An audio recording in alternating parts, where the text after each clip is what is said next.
নমস্কার, কেমন আছেন সবাই? আমি নন্দিনী, আপনাদের সবাইকে আরও একবার স্বাগত জানাচ্ছি আমার চ্যানেলে, আমার আরেকটি নতুন ভিডিওতে।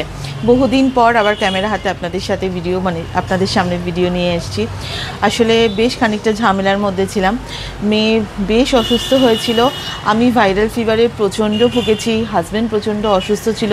তো যেটা হয় না, শারীরিক শক্তি মানসিক যদি ব্যাপারটা ভালো না থাকে তাহলে ক্রিয়েটিভ কোনো কিছু করতেই কিন্তু তখন ভালো লাগে না। তো এই হচ্ছে ব্যাপার, বিভিন্ন রকমের ঝামেলার মধ্যে দিয়ে গেলাম। এখন খানিকটা অবস্থাটা স্টেবল। মেয়ের একদম হিমোগ্লোবিন লেভেলটা একদম নেমে গেছিলো, তো ওকে ইঞ্জেকশন দিয়ে অনেক রকমের ট্রিটমেন্ট করে প্রচুর টেস্ট হলো। তো এবার যেটা হয় না, মায়ের মন টেস্টের রেজাল্ট যতক্ষণ না ভালো আসে ততক্ষণ কিচ্ছু ভালো লাগে না। তো এর মধ্যে যেটা হয়েছে যে দেখুন, ইউটিউবটা তো আমার একটা প্রফেশন। তো এবার যদি আমি রোজ অফিসে না যাই তাহলে কি আমাকে মাইনে দেবে বা চাকরিতে রাখবে? সেটা হয় না। তো তেমনি ইউটিউবে যেহেতু আমি ভিডিওটা প্রচণ্ড ইরেগুলার হয়ে গেছে, তো সেই জন্য আমার ভিউজেও বেশ খানিকটা ঘাটতি হয়েছে। আপনারা অনেকে ফেসবুকে আমাকে মেসেজ করেছেন যে নন্দিনী তোমার কি কিছু হয়েছে। ফেসবুকে একটা আপডেট দিয়েছিলাম যে ভাইরাল ফিভারে ভুগে ভীষণ কাবু হয়ে পড়েছি। তো এই বিভিন্ন রকম ব্যাপারগুলোর জন্য আর কি ভিডিও বানানোটা অনেক হ্যাম্পার হয়েছে। তো আশা করব যে আগামীতে আর এরকম হবে না, ভালোভাবে ভিডিও বানাবো। আর রাইয়ের এক্সাম শুরু হয়েছে, আজকে হচ্ছে কেমিস্ট্রি, কালকে ম্যাথস হয়ে গেছে। তো এবার এই উইকে ওর এক্সামটা শেষ হবে। আর চারদিকে কিন্তু দুর্গাপুজোর প্যান্ডেল শুরু হয়ে গেছে, মা আসছেন এটা মানে জানান দিচ্ছে। আমাদের ছাদে যে শিউলি গাছটা রয়েছে, শিউলি ফুল দেখা গেছে, সেটাও আপনাদের সাথে যদি পারি শেয়ার করব। তো এখন মেয়ে পরীক্ষা দিয়ে আসছে, তো ও একটু চা খাবে। আর আমিও সকালবেলা শিখাদি মোটামুটি সব কাজ করে দিয়ে গেছিলো। তো আমি আগে যেটা আমি করি, আপনারাও জানেন যে আমি পুজো না দিয়ে সংসারের কাজ শুরু করি না। তো সেই জন্য আগে পুজোটা দিয়ে দিয়ে নিয়েছি। এবার এখন একটুখানি চা করব, আর তারপরে মেয়ে কী খায় দেখি, আর পরীক্ষাটা কেমন হয়েছে সেটাও একটু আলোচনা করব। তারপরে রান্না করব, রান্না তো হতেই থাকবে। আর এ সারাদিনে আর কি করি সেটাও আপনাদের সাথে ধীরে ধীরে শেয়ার করব। রাই যেই অটো থেকে নেমেছে আমি বারান্দা দিয়ে দেখতে পেয়েছিলাম, তো আমি সঙ্গে সঙ্গে চাটা বসিয়ে দিয়েছিলাম। আসলে চায়ের জলটা তো আমার বসানোই ছিল, চটজলদি করে চাটা করে নিলাম। শিখা দিয়েও অন্য জায়গা থেকে সব কাজ টাজ করে চলে এসছে। তো রাইয়ের যখন এরকম এক্সাম সিজন চলে, তো সেই সময় আমরা এই সময়টা একটুখানি চা খাই। তবে আমি দুধ চাটা কিন্তু খাই না, কিন্তু ওর পাল্লায় পড়ে একটুখানি দুধ চা খাচ্ছি। আসলে যারা চা খোর, যারা দুধ চা পছন্দ করে, তাদের সামনে কেউ দুধ চা করে খেলে কিন্তু তাদেরও একটা ওরকম দুধ চা খাওয়ার ক্রেভিং হয়। তো যাই হোক, রাইয়ের সাথে এখন একটুখানি বসে বসে কথা বলবো। আর রাইয়ের একটুখানি ছোটোখাটো খিদে পায়, তো চায়ের সাথে ওই জন্য দুটো বাড়িতে এরকম প্যাটি আর কি, যেটা প্যাটিস নয় প্যাটি বানানো ছিল, তো সেটাই আমি একটুখানি ওকে ভেজে দিলাম। কারণ আমার রান্নাটা করতে খুব বেশি সময় লাগবে না। তো এখন যদি খুব বেশি একটা হেভিও খাবার খায় তাহলে কিন্তু লাঞ্চটাও ভালোভাবে করতে পারবে না। তো সেই জন্যই এটা একটুখানি ভেজে দিলাম। আর ওই দুজনে মিলে একটুখানি চাটা খাচ্ছি, একটু কোয়েশ্চেন পেপার একটু নিয়ে আলোচনা করলাম। তারপর রাই বললো মা আমি একটুখানি ঘুমিয়ে নিই, কারণ রাই এই সময় একটুখানি ঘুমিয়ে নেয়। ও যদি এই সময়টা ঘুমিয়ে না নেয় তাহলে পরেও পড়তে পারে না। আর শরতের আকাশ যেরকম বলি যে ওই যে কথায় আছে না, পেঁজা তুলোর মতো আকাশ, তো সেই আকাশটা আপনাদের এক ঝলক দেখালাম আমাদের বারান্দা থেকে। আমি তো জেনারেলি বারান্দা থেকে ব্লগটা শুরু করি। আর দেখুন মার এই বারান্দার বাগানে জবা ফুলগুলো ফুটেছে, কি অপূর্ব দেখতে লাগছে। যেমনি লাল জবাটা তেমনি হলুদ জবাটা। আর একটা এই যে কুড়িটা, এইটা কালকে ফুটবে। কিন্তু মানে আমার না ওই ফুল তুলে ঠাকুরের পায়ে দিতে ভালো লাগে না, তো সেই জন্য মনে হলো না গাছেই থাক। অনেক যদি ফুটতো তাহলে হয়তো দু একটা নিয়ে ঠাকুরকে দিতাম। তো আমি এদিকে রান্নাঘরে চলে এসেছি, রান্নাটা বসিয়ে নিচ্ছি। বাঁধাকপির তরকারিটা করব, তো তার জন্য কড়ার মধ্যে তেল দিয়েছি আর তেজপাতা শুকনো লঙ্কা ফোড়ন দিয়ে আলুটা কষতে দিলাম। আর মা আর রাইয়ের জন্য বানাচ্ছি হচ্ছে কুমড়ো ভাজা। আমি একটু ভাজাভুজিটাকে এখন অ্যাভয়েডই করি, কারণ এই ইনডাইজেশনের প্রবলেমটাই বেশি ভাজাভুজি খেলে খুব প্রবলেম। আজকে রাইকে যখন স্কুলে দিয়ে এসেছি তখনই আমি বাজার টাজারগুলো করে এনেছি। তো আপনারা তো জানেন আমি ওই সময়তেই বাজারটা মেনলি করি। তো আজকে কি হচ্ছে না, অনেক দেরি হয়ে গেছে আমার, মানে মেয়েটা আসলে যতক্ষণ না পরীক্ষা দিয়ে আসছে ততক্ষণ মনটার মধ্যে একটা কেমন হতে থাকে। তারপরে কেমিস্ট্রি কোয়েশ্চেনটা ওদের স্কুলে বরাবরই ভীষণ টাফ করে, মানে এত মানে থিঙ্ক অ্যান্ড অ্যান্সার এরকম বেস্ট কোয়েশ্চেন করে, যেটাতে বাচ্চাদের বেশ প্রবলেমই হয়। আমি না ঠিক এটা বুঝে পাই না, বাচ্চারা এটা টার্ম এক্সাম দিচ্ছে না জয়েন্ট এন্ট্রান্স দিচ্ছে, সত্যি আমি বুঝে পাই না। বরাবরই দেখেছি সায়েন্স গ্রুপের যে কোয়েশ্চেনটা করে না ভীষণ টাফ করে।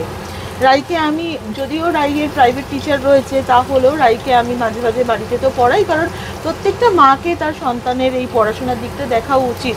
মানে ওই যে বলে না লেগে থাকতে হয়, তো করি। কিন্তু আমি একটা জিনিস যেটা মনে করি যে ক্লাস 10-এ এতটা টাফ কেমিস্ট্রিতে না হলেও চলে আইসিএসসি বোর্ডে, কারণ বোর্ডসের যে কোয়েশ্চেন হয় বিশেষ করে ক্লাস 10-এ ধরুন যখন বাচ্চারা বোর্ডস দেবে, তো সেক্ষেত্রে কি হয় না, 1 মিনিট, বড্ড আওয়াজ হচ্ছে এই চিমনিটার, আমার লাইটটা অন হয়ে গেল। বাচ্চারা যখন বোর্ডস দেবে মনে করুন, তখন বাচ্চাদের বোর্ডস মানে বোর্ডসে কীরকম কোয়েশ্চেন আসে সেই ধরনের স্কুলের উচিত প্রিপেয়ার করা। স্কুলটা খারাপ বলছি না, প্রত্যেকটা স্কুলের তার নিজস্ব কিছু ভালো মন্দ থাকে, কিন্তু এই স্কুলের আমি একটা জিনিস দেখেছি, তারা বড্ড বেশি কোয়েশ্চেনটাকে এত টাফ করে, বাচ্চারা না কোথায় মোটিভেট হওয়ার থেকে বরঞ্চ আরও ডিমোটিভেট হয়ে যায় পড়াশোনার ব্যাপারে, এটা আমার মনে হয়। আর রাই তো এমনিতেও একটু ওভার থিঙ্কার, কেমিস্ট্রি কোয়েশ্চেনটাও পরীক্ষাটাও ওর বললো মা মোটামুটি হয়েছে, খুব মানে স্যাটিসফাইং কিছু না।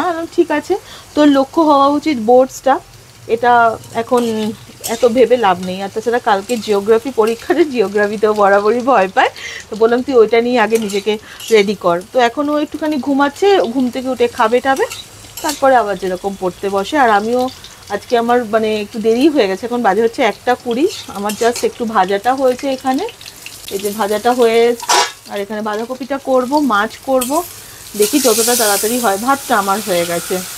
মেয়ে খুব একটা বিশেষ কিছু খেতে চায় না, আর মারও একটু অ্যালার্জির একটু প্রবলেম হয়েছে বলে মাও একটুখানি আজকাল কমই খাওয়া দাওয়া করছে।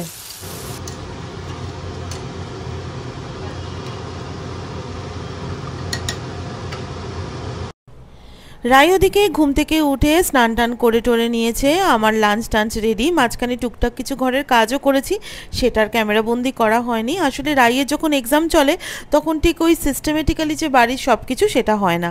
তো আমাদের আজকে দুপুরে লাঞ্চ থালিতে কি ছিল সেটা আপনাদের এক ঝলক আজকে একটু শেয়ার করছি। করেছিলাম ভাত, করেছিলাম কুমড়ো ভাজা, বাঁধাকপির তরকারি, আর তার সাথে ছিল পাবদা মাছটা সর্ষে দিয়ে। এটা হচ্ছে আজ আমাদের একদম সিম্পল বেঙ্গলি লাঞ্চ মেনু।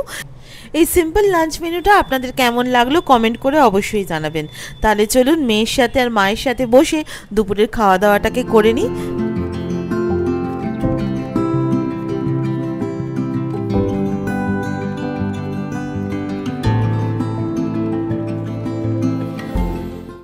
এরপর আপনাদের সাথে দেখা হচ্ছে সন্ধ্যেবেলা। রাই পড়াশোনা করছিল, আমি রাইয়ের পাশে একটুখানি চুপ করে শুয়েছিলাম।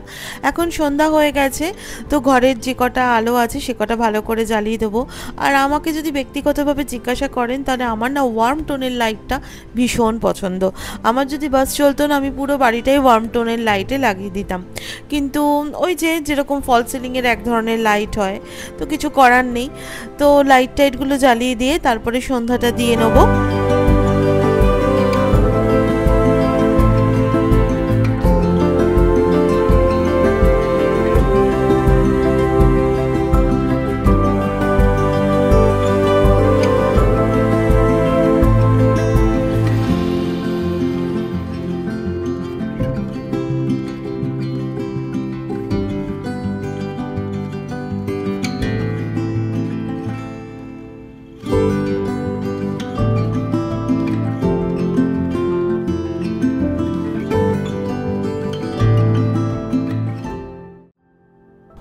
ভালোভাবে সন্ধ্যা টন্ধা দিয়ে নিয়েছি, আর কর্পূরের আগুনও সারা বাড়িতে দেখিয়ে দিয়েছি। আর প্রবেশদ্বারের যেটা মেন এন্ট্রান্স আর কি, তার বাঁদিকে একটা করে প্রদীপ দিই আমি, সেটাও আপনাদের সাথে আজকে শেয়ার করলাম। তো ঘড়িতে এখন বাজে হচ্ছে ওই সন্ধে 7টা মতো বাজে। তো সন্ধে টন্ধে দেওয়া হয়ে গেছে, রাইও পড়ছিল, খানিকক্ষণ ব্রেক নেবে, তো আমি এখন একটু ওকে কফি বানিয়ে দেবো, আর আমরা সবাই মিলে বসে একটুখানি চাটা খাবো। যেহেতু রাইয়ের এক্সাম চলছে, তো সেই জন্য আমি সকালবেলাতেই রাতের যে খাবার দাবার সবই করে নিয়েছি, শুধু রুটিটা হবে, শিখাদি করে দেবে আজকে রুটি।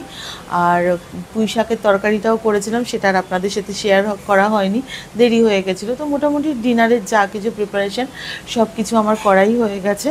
এখন একটু চাটা খাবো আর রাইয়ের একটুখানি পড়াশোনাটা দেখবো। আজকের ভিডিওটা তাহলে এখানেই শেষ করছি। দেখা দেখা হবে আপনাদের সাথে নেক্সট ব্লগে। আরও একটা দিনের গল্প নিয়ে আসবো। ততক্ষণের জন্য সবাই খুব ভালো থাকবেন, নিজের যত্ন নেবেন। টেক কেয়ার, শুভরাত্রি।